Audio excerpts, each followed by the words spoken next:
disampaikan oleh beliau yang mulia Al-Habib Muhammad Reza bin Muhsin Al-Hamid dari Tegal. Kepada beliau kami persilakan. Allahumma sholli ala Sayyidina Muhammad.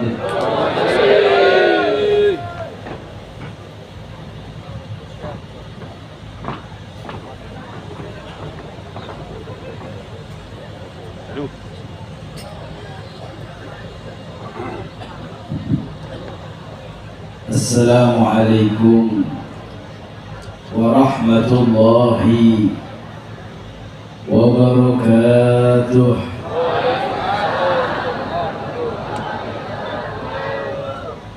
Bismillah walhamdulillah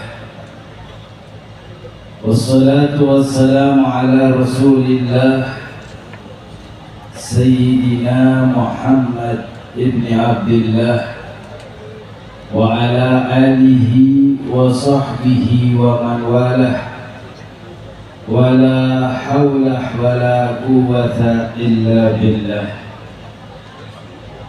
Amma ba'du, alhamdulillah ala ni'matil Islam wa kafa biha min ni'mah.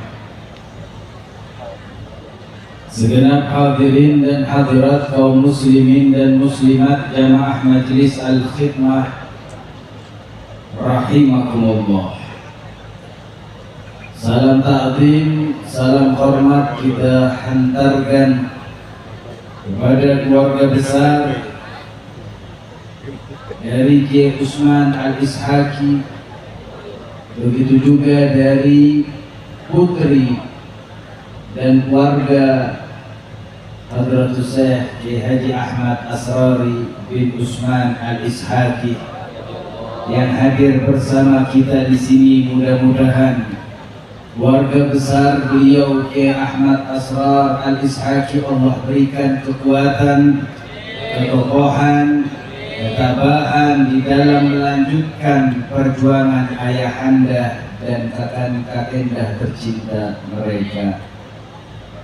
Salam ta'zim, salam hormat juga saya berikan kepada a'immatul khususiyah, para kiai, para asatizah dari Jamaah Al-Khidmah yang hadir bersama kita pada malam hari ini, pun juga kepada Forkopimda, baik Bapak Kapolres Dandim dan Ibu Bupati yang alhamdulillah hadir, para wakil-wakilnya di tengah kita. Mudah-mudahan hadirnya para ulama dan umara menambahkan barokah acara kita pada malam hari ini. Amin ya rabbal alamin. Hadirin dan hadirat kaum muslimin dan muslimat, tak terlupakan salam ta'zim saya hantarkan kepada segenap pengurus Jamaah Al-Khidmah Jawa Tengah dan DIY yang tiada letih, tiada lelah berjuang meneruskan perintah dari khidmah mereka kepada gurunda mereka. Mudah-mudahan pengurus Jamaah Al-Khidmah Jawa Tengah khususnya dan DIY dan secara umumnya seluruh pengurus Jamaah Al-Khidmah Allah berikan kekuatan, Allah berikan kekokohan dan ketabahan. Amin ya rabbal alamin. Terkhusus Bapak Teguh yang hadir bersama kita sebagai orang tua pengurus Jamaah Khidmah Jawa Tengah dan DIY. Hadirin dan hadirat, beruntung kita memiliki Jam'iyah Al-Khidmah, komunitas pecinta Allah, pecinta Nabi Muhammad. Dididik kita dalam perkumpulan mulia ini untuk kenal Allah, kenal Nabi Muhammad. Terlebih lagi saat ini kita berada di akhir-akhir bulan Shafar, yang dimana hari-hari semacam ini seluruh para pecinta Nabi Muhammad hati mereka berbunga-bunga, hati mereka mekar karena akan berjumpa bulan untuk melampiaskan kangennya, untuk melampiaskan rindunya, untuk mewujudkan cintanya dengan fokus merasakan nikmat kasih sayang dari pembawa kasih sayang Sayyidina Muhammad sallallahu alaihi wa alihi wasallam. Hadirin, ini Kiai Asrari Al-Ishaqi, Allah berikan hidayah petunjuk yang luar biasa. Sragen merasakannya. Bahkan bukan hanya Kabupaten Sragen, berapa banyak kota madya dan kabupaten di Jawa Tengah. Bahkan bukan hanya Jawa Tengah, berapa banyak provinsi-provinsi yang berada di Indonesia. Bahkan bukan Indonesia, berapa banyak negara-negara yang berada di bumi ini merasakan hasil perjuangan Kiai Ahmad Asrar Al-Ishaqi, mengajak kita kumpul bersama untuk menata kebahagiaan dunia dan memperoleh kebahagiaan akhirat. Ini yang hadir dengan segala macam problematika kehidupan dunianya. Berapa banyak yang hadir bawa dosa-dosa bergelimangan, berapa banyak yang hadir bawa kekhilafan, berapa banyak yang hadir tidak kenal Allah, berapa banyak yang hadir tidak kenal Rasulullah, ataukah sudah pernah kenal Allah dan Rasulullah namun masuk dalam jurang kelalaian. Namun dengan adanya perkumpulan yang semacam ini, kita diarahkan kembali oleh beliau. Walaupun beliau sudah wafat beberapa tahun silam, namun akhirnya, bekasnya, rintihan tangisannya di malam hari tak henti-henti barakahnya terus bersambung dan insya Allah sampai yaumul qiyamah. Dan insya Allah sampai yaumul qiyamah. Dan insya Allah sampai pada hari kiamat. Amin ya rabbal alamin. Hadirin, saya hanya mengambil sedikit resapan dari tetesan-tetesan keilmuan beliau. Kenapa beliau kumpulkan kita semacam ini? Agar kita mempersiapkan diri kita untuk menyambut kasih sayangnya Nabi Muhammad. Agar kita mempersiapkan diri kita untuk menyambut pedulinya Nabi Muhammad kepada kita. Hadirin, kalau kita sudah punya syuur, perasaan bahwasanya kita memang merasa disayangi oleh Nabi Muhammad hingga mendarah daging lalu muncul keyakinan kuat bahwasanya kita disayangi oleh Nabi Muhammad, insya Allah hidup dunia kita akan bahagia, pun juga hidup akhirat kita akan bahagia. Amin ya rabbal alamin. Maka saya menitipkan pesan singkat untuk menjumpai bulan Rabiul Awal dan sebagaimana dikehendaki oleh marhum, adanya hall baik di tingkat kecamatan, kabupaten, kota madya atau di tingkat provinsi, ataukah di tingkat nasional, ataukah di tingkat internasional, dikumpulkan kita ini untuk bisa merasakan bagaimana Nabi Muhammad pedulinya kepada kita, bagaimana Nabi Muhammad sayangnya kepada kita. Kesampingkan problematika dunia, mari kita kembali fokus kepada Nabi Muhammad SAW. Hidup ikut daripada kehidupan dunia, jangan menjadi beban di dalam pemikiran kita. Hidup pikuk daripada kehidupan duniawi, jangan menjadi beban di dalam hati kita. Mari kita fokus kembali kepada Nabi Muhammad sesuai apa yang diwahyukan oleh Allah Subhanahu wa taala. Wa ma arsalnaka illa rahmatan lil alamin. Dan tidaklah kami mengutus engkau wahai Muhammad kecuali berkasih sayang kepada alam semesta. Maka wujudnya Nabi Muhammad kasih sayang kepada alam semesta dari awal. Ulama ketika memberikan penjabaran tentang ayat ini, semisal contohnya Syekh Yusuf bin Ismail An-Nabhani, salah satu guru di antara guru besar para ulama yang berada di Indonesia, beliau mengarang kitab dengan Hujjatullah al-Alamin. Ataukah semisal Syekh Ahmad Zaini Dahlan mengarang kitab Sirah Nabawiyah, ataukah semisal Syekh Yusuf atau semisal Syekh Al-Imam Suyuti yang mengarang kitab Jami'ul Ahadits, di mana dalam kitab tersebut mereka menjabarkan daripada pemahaman rahmatan lil alamin, kasih sayangnya Allah yang diwujudkan pada diri Nabi Muhammad bukan hanya ketika Nabi Muhammad wujudnya sebagai nabi, atau bukan ketika Nabi Muhammad setelah wafat daripada kenabiannya, namun dari wujud awal ketika Nabi Muhammad berupa nur sudah tampak kasih sayang Allah yang diwujudkan pada diri Nabi Muhammad sallallahu alaihi wa alihi wasallam. Barakah daripada nurnya Nabi Muhammad, Nabi Adam dapat kehormatan. Allah ciptakan di surga. Sebagai ulama berkata Nabi Adam diciptakan di surga itu barakah dari nurnya Nabi Muhammad. Kenapa? Agar biar tercatat di dalam lembaran sejarah bahwasanya peletakan nur Nabi Muhammad di tempat terbaik yang pernah Allah ciptakan di alam dunia ini.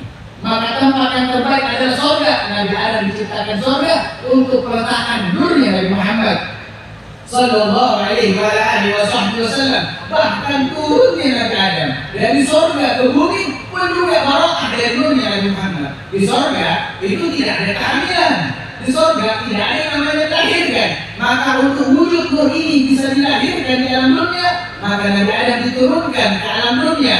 Walaupun zahirnya adalah perbuatan dari memakan buah khuldi, namun hakikatnya untuk terwujudnya nurnya Nabi Muhammad berupa basariyah. Ini yang dipahami oleh para ulama sufiyin, bahwasanya dari nurnya Nabi Muhammad para anbiya sudah mendapatkan barokah. Terlebih lagi kalau kita mengkaji lalu kita membaca sebuah sanad dari sahabat Nabi Jabir bin Abdullah yang diriwayatkan oleh daripada seorang muhaddis Al-Imam Abdul Razzaq, ketika disebutkan di dalam kitab Simtud Durar Al-Habib Ali bin Muhammad Al-Habsyi, bahwasanya sahabat Jabir berkata, ya Rasulullah, bi abi wa ummi akhbirni an awwala syai'in khalaqallahu qabla al-asya'. Seorang sahabat berkata, duhai Nabi, demi ayah dan demi ibuku, apakah yang pertama kali Allah ciptakan di alam dunia ini sebelum Allah menciptakan alam semesta ini?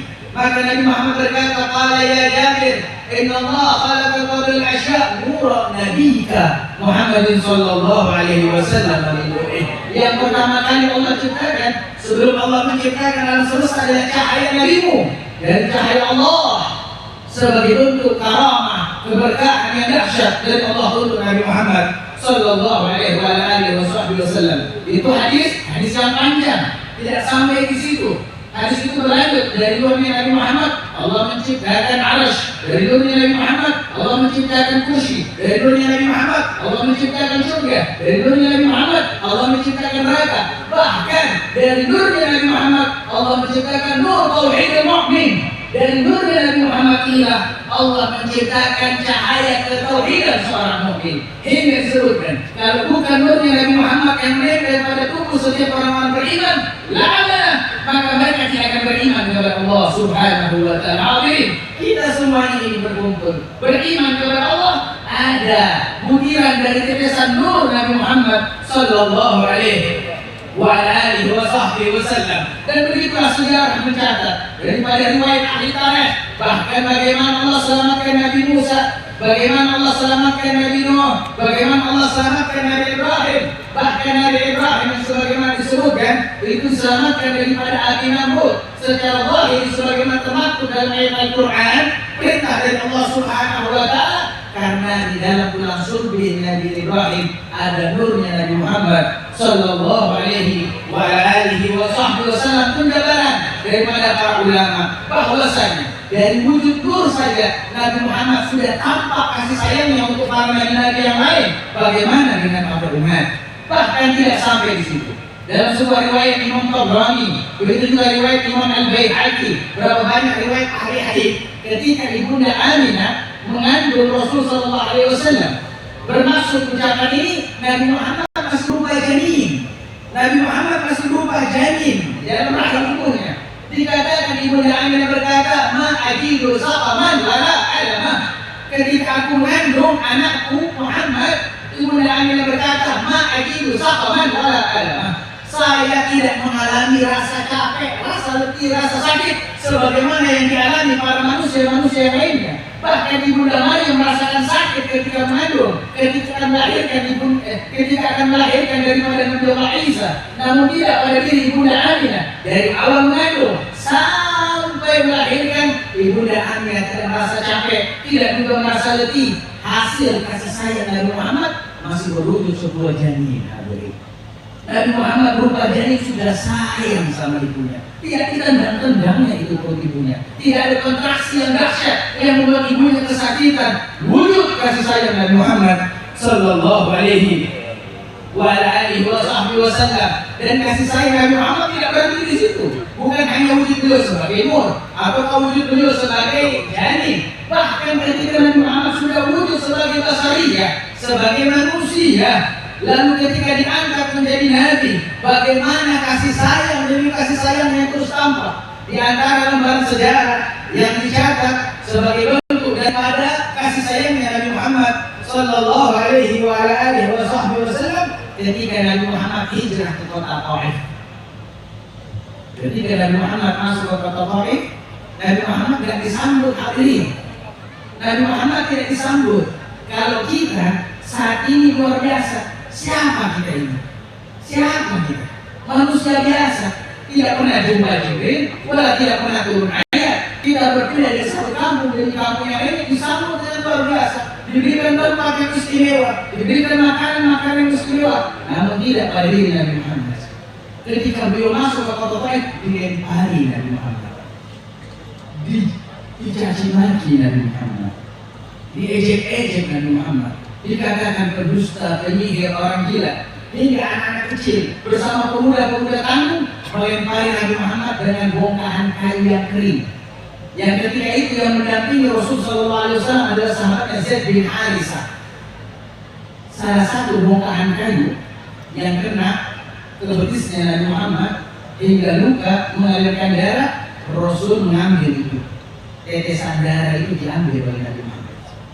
Jangan sampai tetesan darah itu menempel di bumi Allah Subhanahu wa Ta'ala. Ketika Rasulullah menghadap, meletakkan tangannya, telapak tangannya untuk mengambil daripada tetesan darah yang akan jatuh ke bumi Allah, sahabat Zaid bin Harisah melihat lalu bertanya, Rasul, mengapa darah engkau tahan ya Rasul? Rasulullah berkata, ya bin Harisah, wahai putri Harisah, andai kata darahku ini menempel di bumi Allah, la halaka dunia wa ma fiha. Andai kata darahku menempel di bumi Allah, niscaya Allah akan binasakan bumi beserta isinya. Allah nggak ridho Nabi Muhammad tinggal, Allah nggak ridho Nabi Muhammad disakiti. Dan itu sudah Allah buktikan. Jangankan Allah, Jibril nggak ridho Nabi Muhammad diganggu. Ketika Isra Mi'raj itu buruk yang bernama Rafraf. Ketika Nabi Muhammad akan naik ke atas Rafraf, itu buruk menyulitkan Nabi Muhammad. Karena tingginya itu buruk, Nabi Muhammad sulit untuk naik. Jibril tidak terima Nabi Muhammad disulitkan oleh buruk. Nabi Muhammad mendekat kepada buruk, dipegang pundaknya buruk oleh Jibril. Lalu Jibril berkata, wallahi ya buruk, ala tastahi ya buruk, wallahi ya buruk, ma raqibaka khalqun afdalu minkum. Demi Allah wahai buruk, tidak malu wahai buruk menyulitkan Nabi Muhammad. Demi Allah, tidak ada yang lebih mulia yang akan mengendaraimu melebihi Nabi Muhammad SAW. Buruk dimarahi oleh Nabi Muhammad, oleh Jibril karena menyulitkan Nabi Muhammad. Bagaimana Allah yang sangat mencintai Nabi Muhammad maka ditahannya udara agar apa? Agar seluruh umat manusia tidak dibinasakan pada saat itu. Hingga ada seorang ulama berkata, andai kata jatuh pada saat itu, maka peta Taif tidak ada di atas muka bumi ini, dimusnahkan oleh Allah Subhanahu wa Ta'ala. Dan itu terbukti ketika Nabi Muhammad keluar dari kota Taif lalu bernaung bersandar di salah satu pepohonan, turun Jibril bersama malaikat penjaga gunung di sekitar Taif. Lalu Jibril berkata, ya Rasulullah, inna rabbaka as-salam, yukrimuka as-salam. Wahai Nabi Muhammad, Allah Subhanahu wa Ta'ala Zat yang Maha Penyelamat mengucapkan salam untukmu. Lalu berkata, perbuatan itu orang Taif yang melemparimu dengan batu, jika kau berkehendak, jika kau mengizinkan, akan ditimpahkan gunung kepada penduduk Taif, biar musnah atas seluruh penduduk Taif. Coba kalau kita ditawari seperti itu, habis hadirin. Tutup perkara hadirin, rugi yang amat. Namun yang ditawari adalah Nabi Muhammad. Ketika akan dimusnahkan suatu kaum, Nabi Muhammad berkata, la ya Jibril, bal arju ilallah an yakhruja min aslabihim man ya'budullah wa la yusyriku bihi syai'ah. Jangan wahai Jibril, jangan.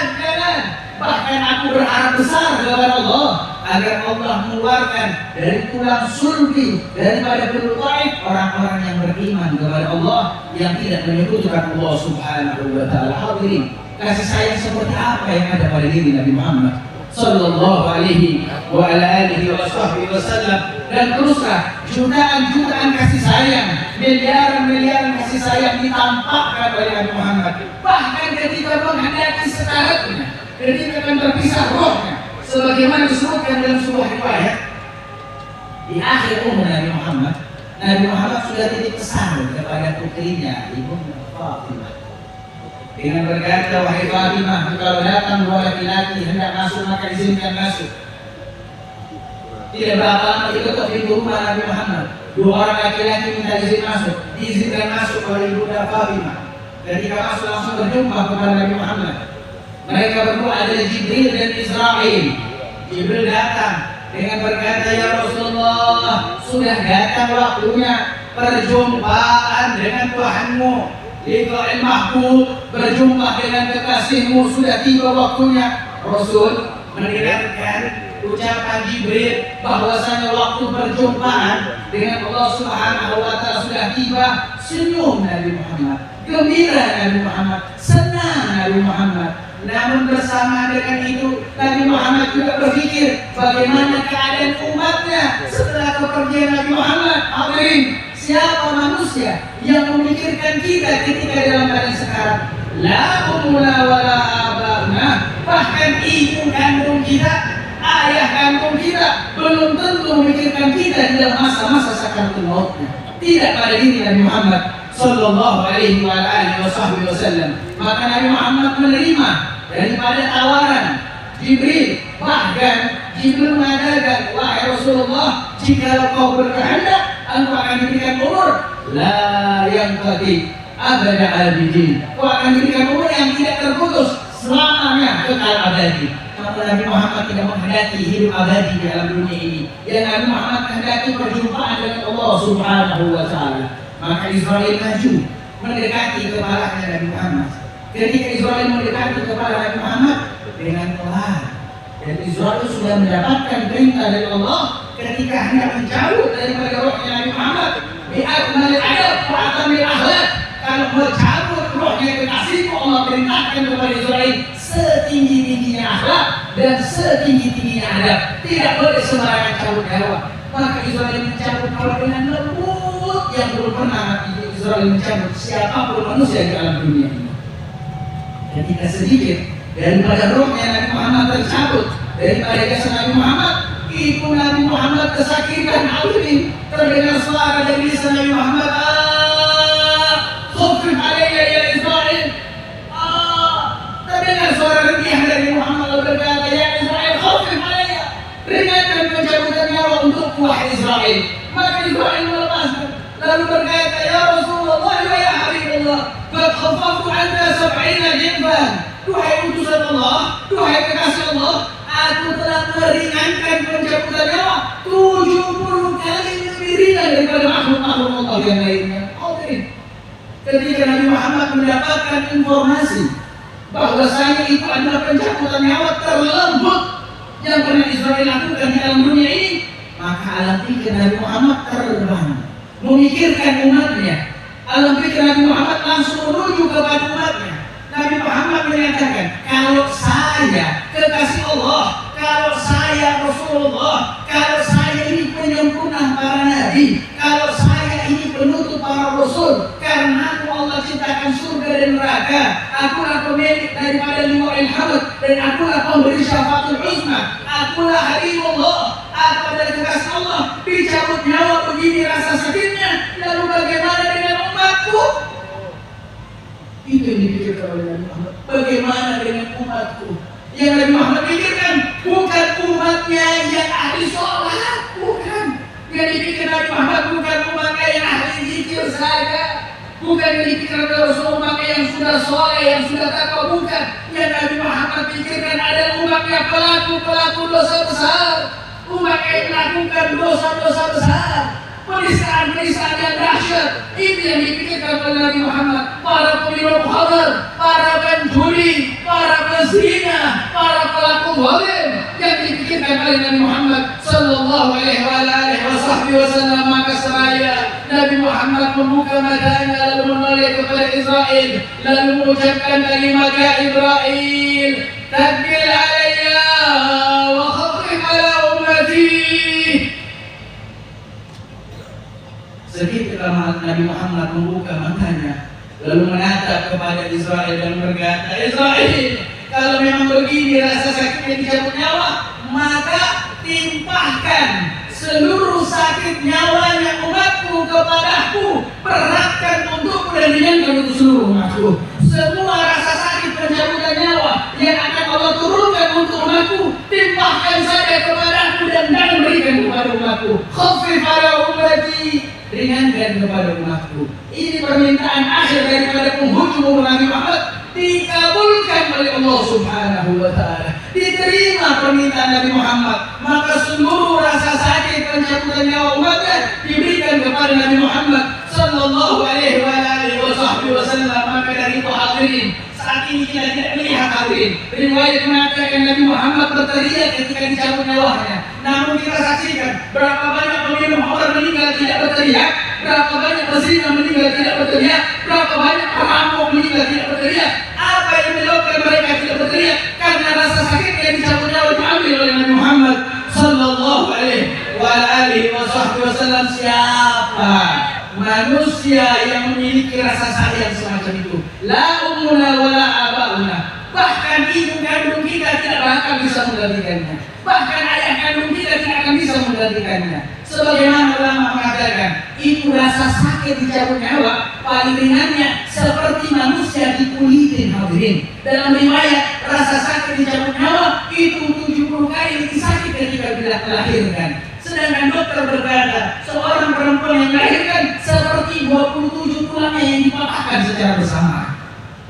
Siapa yang menanggung rasa sakit seperti itu? Andai kata anak kandungku meminta kepadaku, ya abah, ya abu, ya sakitnya sakaratul maut, aku ambil ya lah, nafsi ya waladi. Sendiri-sendiri wahai anak.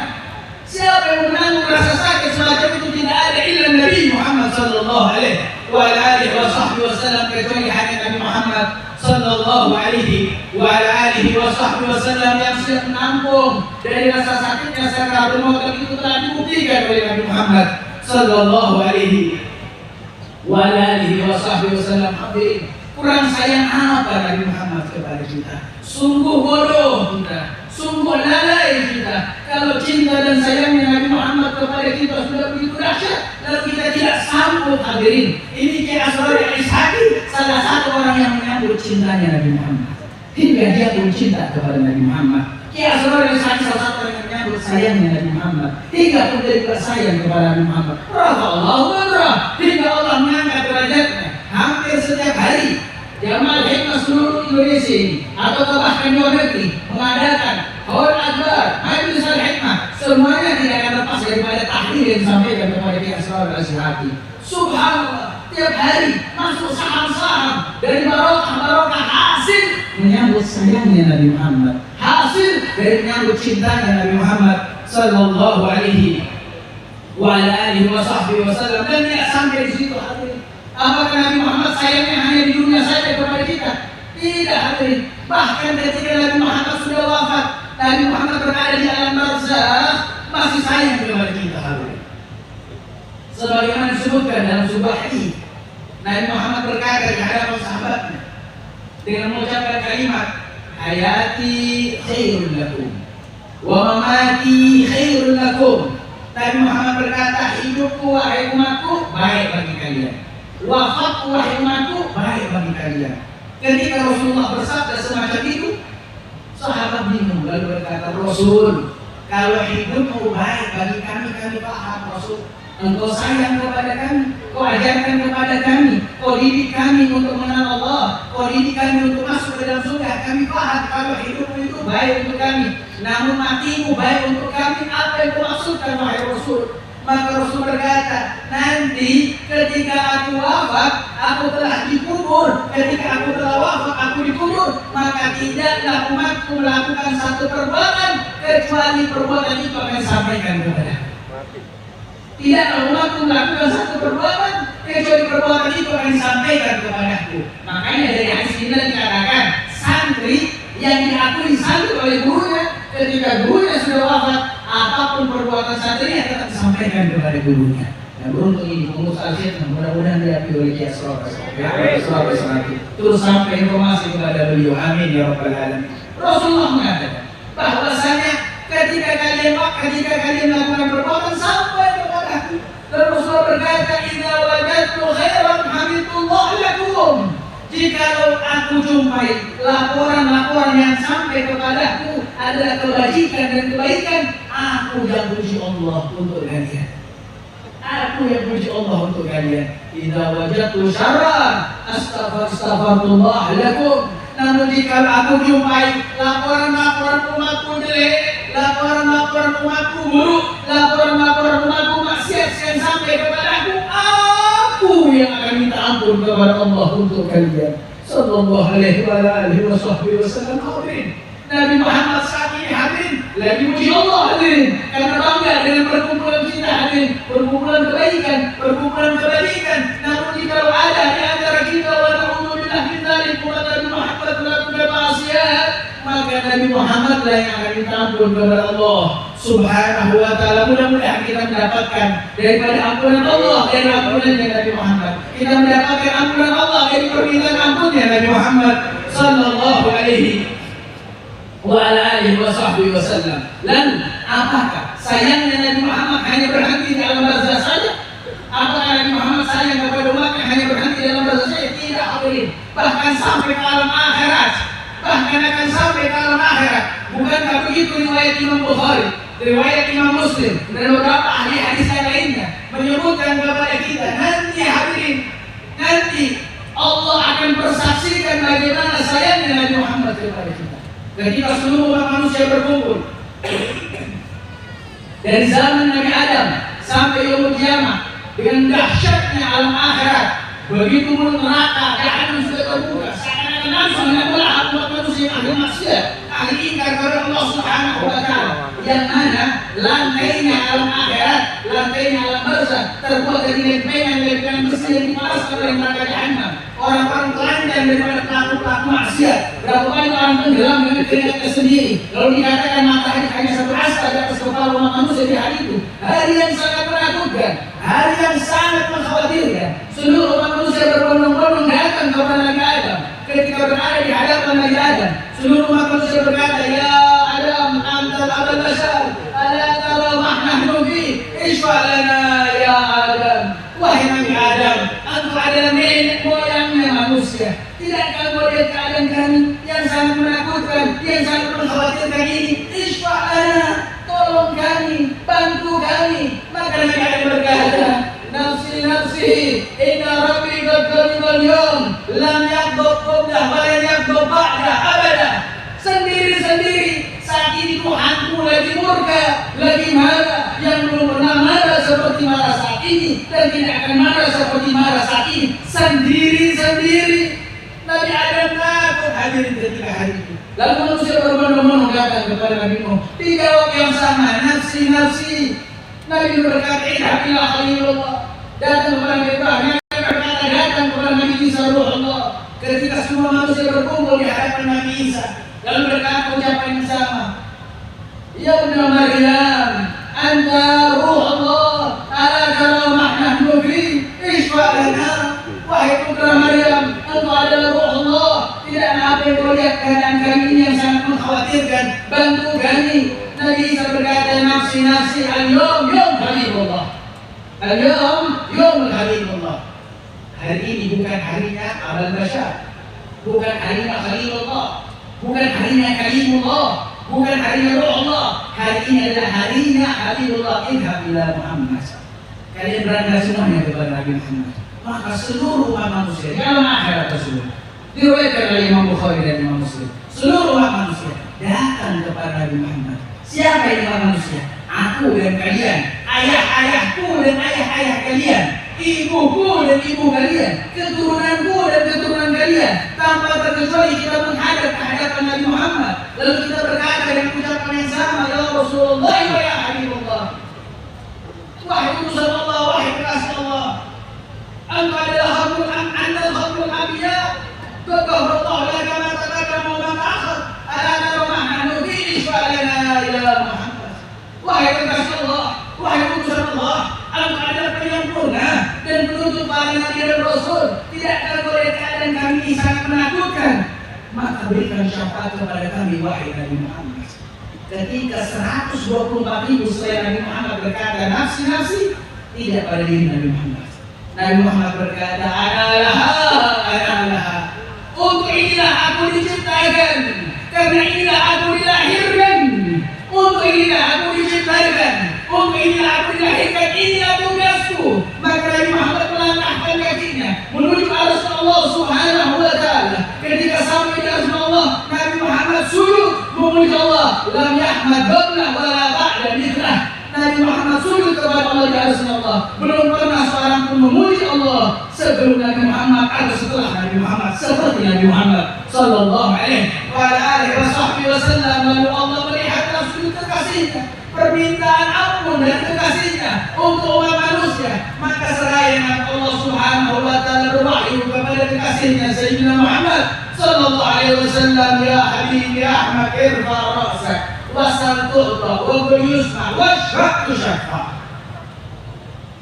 Maka keadaan semacam itulah Allah berkata dalam wahyunya kepada Nabi Muhammad, wahai kekasihku Ahmad, bangkit, bangunlah engkau dari sujudmu, ucapkan aku dengar, minta aku berikan, syafaati aku izinkan. Ketika ditawarkan ucapan yang indah dari Allah, seketika Nabi Muhammad berkata sebagaimana disebutkan dalam kitab Ithaf Ihya Ulumuddin, sebagaimana diungkapkan oleh Imam Ali bin Abi Thalib, Nabi Muhammad berkata, ya Rabb, la arda wa wahidun ummati finnar. Ya Allah, kalau begitu gak ridho ya Allah, gak rela ya Allah, gak mau ya Allah, satu aku masuk ke dalam neraka. Sallallahu alaihi Muhammad. Sallallahu alaihi Muhammad. Tapi Nabi Muhammad bukan bilang salah satu di antara kita. Nabi Muhammad gak minta separuh, Nabi Muhammad gak minta sepertiga, walau tidak minta seper-seper yang lainnya. Nabi Muhammad berkata, ya Rabb, la arda wa wahidun ummati finnar. Tuhai Allah, gak ridho satu pun umatku masuk dalam nerakamu. Imam Ali bin Abi Thalib, itu permintaan Nabi Muhammad wujud dari ayat Allah, wala sawfa yu'tika rabbuka fatardah. Kelak wahai Muhammad dalam akhirat engkau akan diberikan sampai puas. Maka seluruh umat manusia dari kalangan Nabi Muhammad berbondong-bondong mendapatkan syafaat Nabi Muhammad sallallahu alaihi wasallam. Hadirin, kalau sampai sini sekilas dari satu masa demi masa, satu alam demi alam, tentang bagaimana sayangnya Nabi Muhammad kepada kita, hadirin, maka semua problematika kita ini dalam dunia ringan, hadirin. Semua yang ada dalam dunia ini ringan. Yang punya hutang ringan, yang punya petaka ringan, yang punya musibah ringan. Kalau kita minta kasih sayangnya Nabi Muhammad untuk disampaikan kepada kasih sayang Allah Subhanahu wa taala, maka memang tidak ada jalan terbaik untuk selamat dalam dunia ini kecuali menggapai cinta dan sayangnya Nabi Muhammad sallallahu alaihi wasallam. Mudah-mudahan bulan Rabiul Awal yang akan datang akan bergemuruh salawat kepada Nabi Muhammad, akan muncullah para pecinta-pecinta dan rindu Nabi Muhammad. Kita jadikan bulan Rabiul Awal bulan menanam cinta dan rindu kepada Nabi Muhammad sallallahu alaihi wasallam. Mudah-mudahan perkumpulan ini barakah, perkumpulan ini barakah, perkumpulan ini barakah, melahirkan kemuliaan, yang rendah ditinggikan, yang hina dimuliakan, yang gelap diterangkan, yang sulit dilapangkan, yang rendah ditinggikan. Mudah-mudahan Allah jadikan seragam semua yang berada di perkumpulan ini, baik pejabatnya, ulamanya, Allah jadikan orang-orang yang menggapai cinta dan mencintai Nabi Muhammad sallallahu alaihi wasallam. Allahumma inna nas'aluka hubbaka